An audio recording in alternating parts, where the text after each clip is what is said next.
What's up, and welcome back to Unfiltered Perspective. As you can see from the screen, we got the interesting character Charleston White here. Um, Very funny individual. And he's here on the Say Cheese platform to talk about the death of Julio Foolio, a Florida rapper who was killed about a couple weeks ago while celebrating his birthday. And I wanted to make this video because I wanted to talk about judgment and how the things that we do and the ramifications of the things that we do and how we have to be cognizant of those things, and particularly as the so-called black man, because here in America, this is modern day Babylon. Like, this isn't our land, right? This is the land of the so-called white man. He is in power right now at this time, so we have to be especially cognizant of the way how we move, because our community, our culture, if you want to even call it that, is so dismantled right now. It's not even at a place where it can have a strong foundation to build on. Where if this society was to fall right now, we don't have anything to really put in its place right now. Like, just thinking from a not from a spiritual point of view, because I understand from a spiritual point of view, there's going to be the elect that's going to be ready to. They'll help build that foundation of, that government has said that's going to be on Christ's shoulder once he returns. But I'm speaking just more so from a carnal point of view, in a sense of, if the world was to just drop right now, and let's say Christ wasn't returning, and it failed right now, something had to come in this place. I don't believe that the so-called black community has a strong foundation to try to build something upon that. So I'm gonna play this video. I'm gonna get my perspective on a lot of elements in regards to this situation. A guy who was really known in Jacksonville, terrorizing shit. This video's rapper Julio Foolio. Yeah, and that's another thing too. These diss records, these diss tracks, where you dissing somebody homies, as they say, and it's gotten real disrespectful. They got pictures of dead people, of their quote unquote ops, their dead relatives, dead friends, all in the music videos. Made by their grave sites, just total disrespect, man. Total disrespect. Like, black people are so, quote unquote, black people are so worried about how other nations treat them or view them, when we don't even view ourselves with a high level of respect, like, at all, man, at all.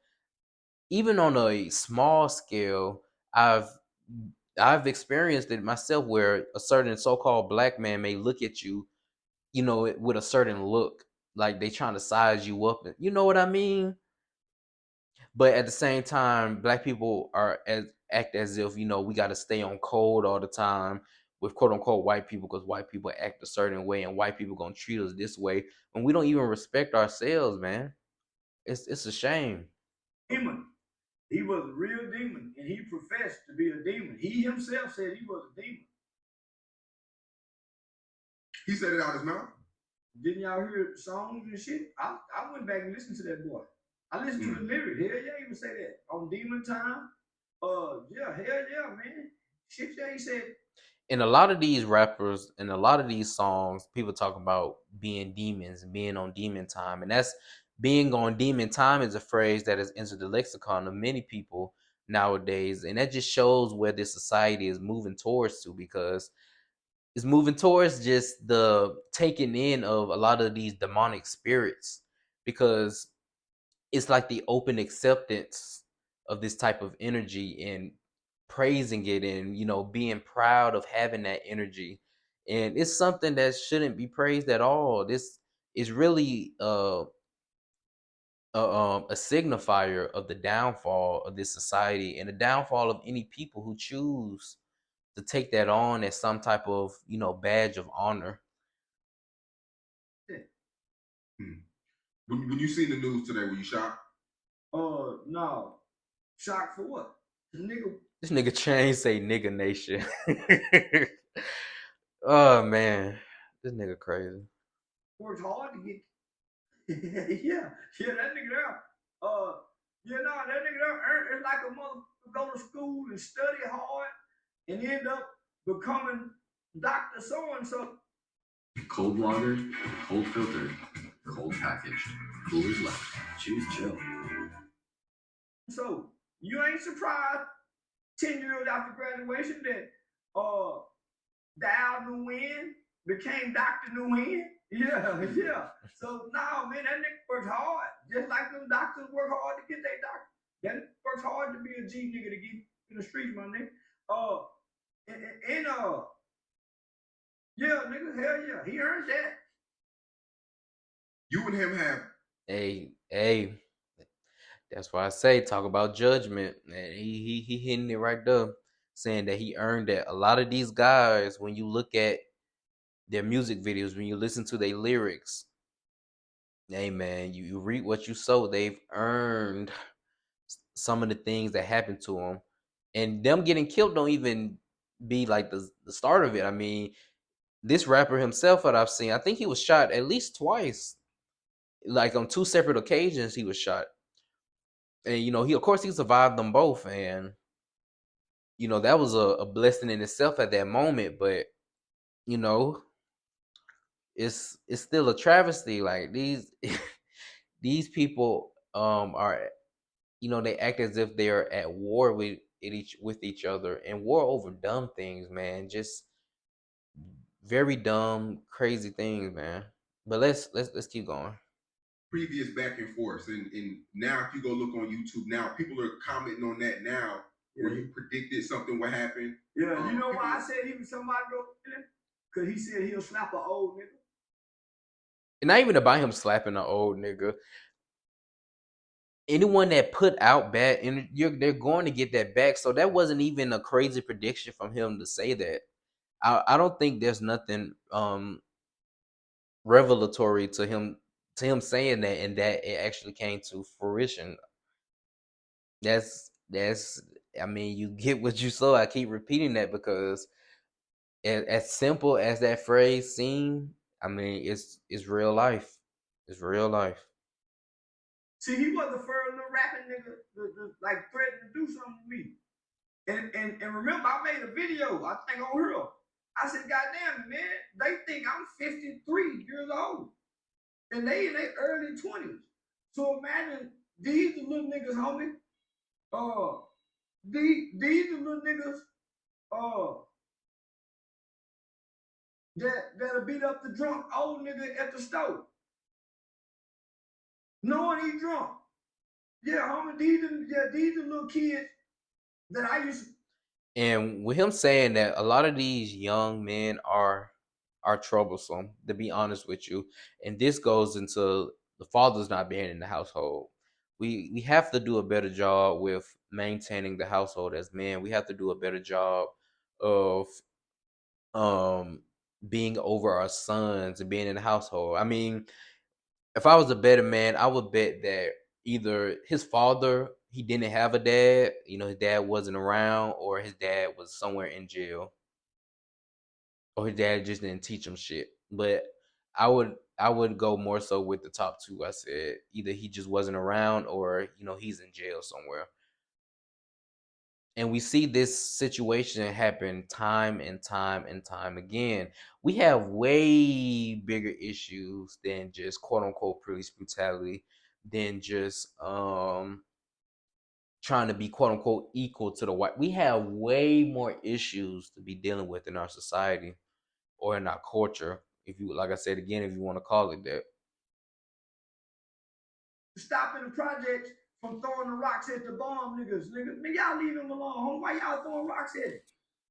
So when he said he'll slap me, yeah, nigga, you ain't never slapped nobody. Well, at the time, I didn't know he was gangster Julio Foolio that he was. So once I started doing my research, by him saying what he'll do to me, I was able to meet the little kid, Bibi's father. So it connected me and Bibi's dad, another victim of another family member of the victim's family. So I connected with little Bibi's dad by him. So that was the good that came out of it. But Even after that, homie, so I paid very close attention to that young nigga. Listen to his lyrics. Uh, Nigga, he wasn't a representation of light. He wasn't a representation of what the Muslim niggas call Shahada. He wasn't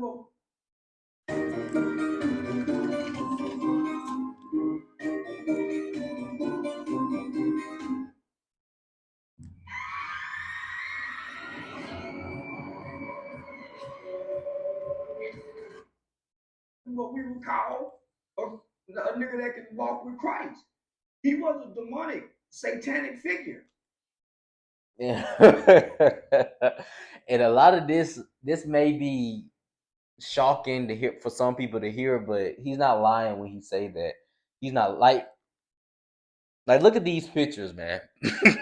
Like just look at these pictures down here for these other videos that's down here, guys. Like this one in particular, like that brother has some demons on them, man. A lot of these people have demons on them. They are demons in the flesh, terrorizing the community, man. You got people that are elderly. I had grandparents that lived in a neighborhood where when they were raising their children, which were, my mom and her brother, it was a nice neighborhood at that time. And then as they got older, my grandparents being, that neighborhood ended up becoming very, very degenerate, where um somebody tried breaking into their house a couple times. Someone stole the tag off their, like, the neighborhood that they raised their kids. They're not even able to stay in that neighborhood anymore, man. Like we have way bigger issues to talk about, man. He laughed about it. And he even had the voodoo shit. So nigga, he believed in witchcraft. And he believed witchcraft protected him. Nigga, one thing about witchcraft can't nothing protect you, nigga, from pussy when you pursue pussy. So my nigga Derek Cherry, man. I wanted him to get that full thought out, but witchcraft has become very prevalent over here in America. The rise of witchcraft is very, very crazy, and especially in the so-called black community. I know you brothers. I'm sure if you haven't been around these type of women, I'm sure you've seen these type of women. A lot of them, they're in this esoteric slash new age religion where they take a lot of tenets from witchcraft, a lot of tenets from Egypt or Egyptology or or Kemet type stuff. You know what I mean? Just this whole new age crystals, and they like to call it white magic, quote unquote. But no, it is you talking to your ancestors and shit like that. Like no, dog. No, man. All that is demonic, man. All it is, that's not of the Most High. That is not of the Most High. We're not supposed to be into that. We're not supposed to be into that at all. I don't care what anyone tells you. If you know someone, if you were a woman, she dealing with witchcraft, run fast, brother, run fast. Star motherfucking running back out of Dunbar High School. Been to the feds ain't 5 times. My nigga told me, my nigga come home from the feds and say, nigga, this was 5, 6 years ago. He said, say, Blue, you know how they go get you? And he tell me this at the halfway house. He said, money and pussy. So, nigga, I don't chase money and I don't chase pussy. If I can catch it, now, yeah. But nigga, I ain't from down, Chad, hut, chasing pussy. And nigga, I ain't chasing money. I'm a purpose-driven man. So, nigga, my mother told me before I ever got rich, she said, son, you gotta have a vision that you pursue. Because you can't put the provisions before the vision.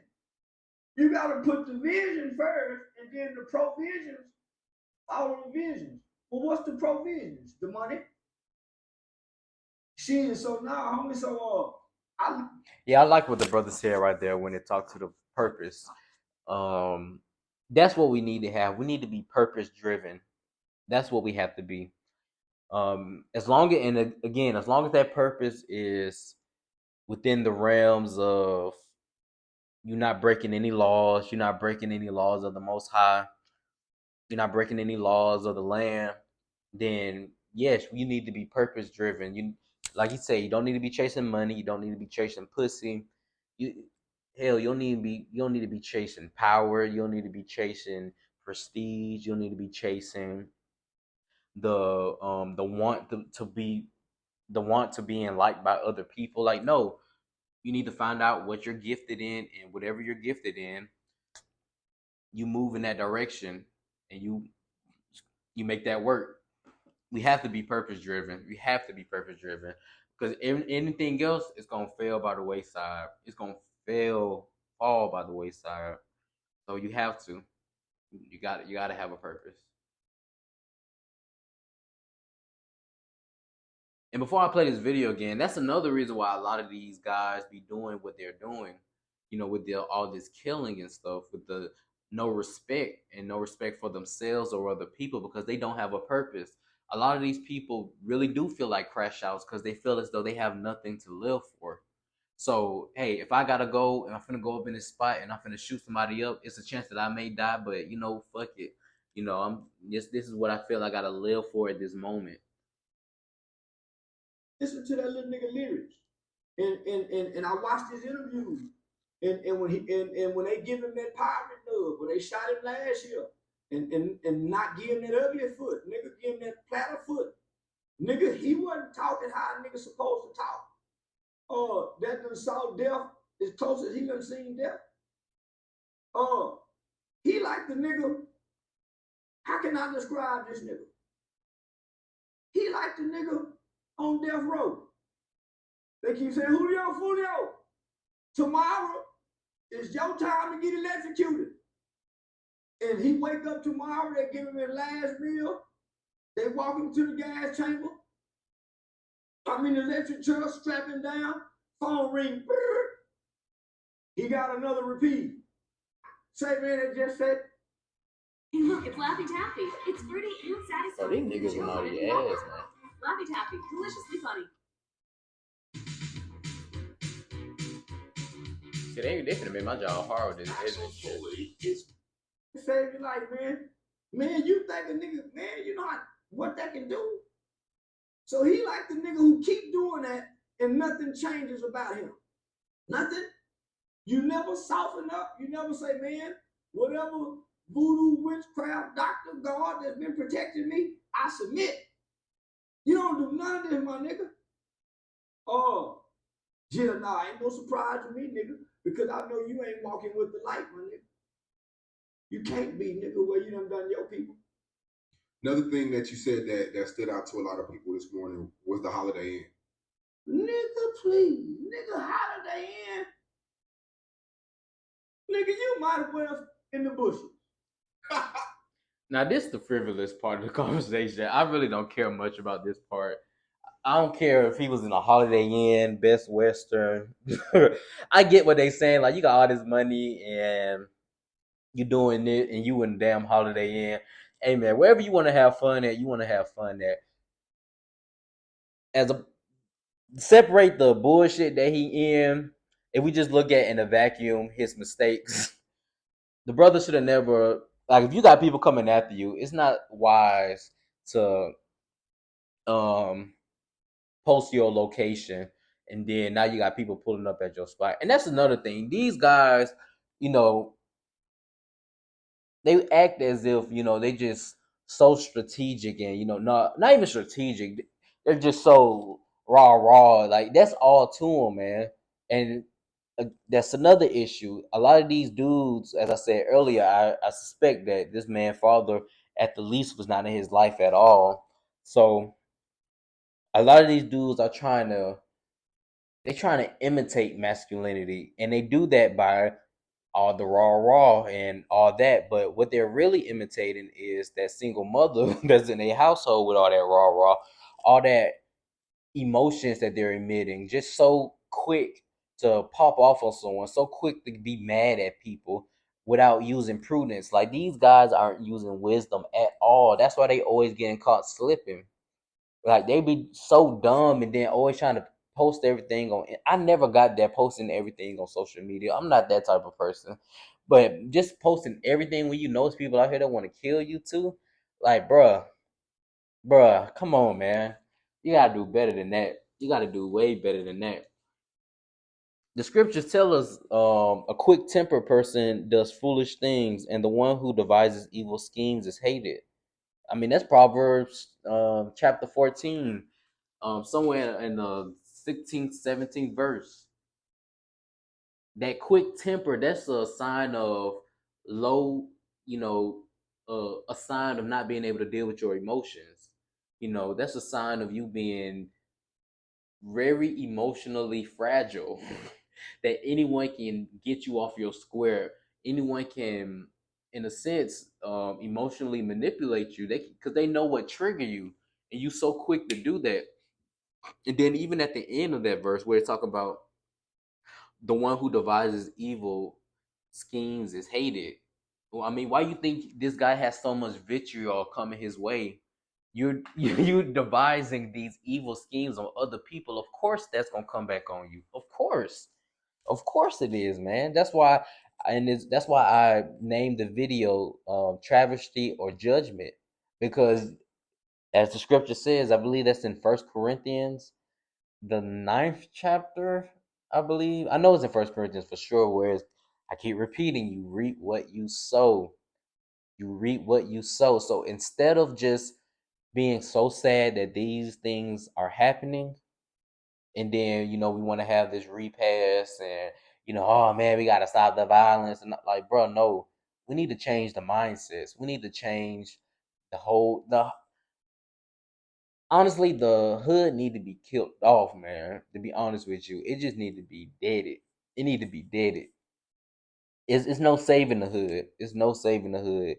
That hood mentality, that need to be deaded. There's nothing fruitful coming from that at all. We have to make a distinction between that hood bullshit and then just you living your regular normal life, trying to do best by yourself, by your family, and your loved ones. But this video kind of going over, so we're gonna stop it right here, and I'm probably gonna do a part 2 to this and continue on with this interview. All right, peace.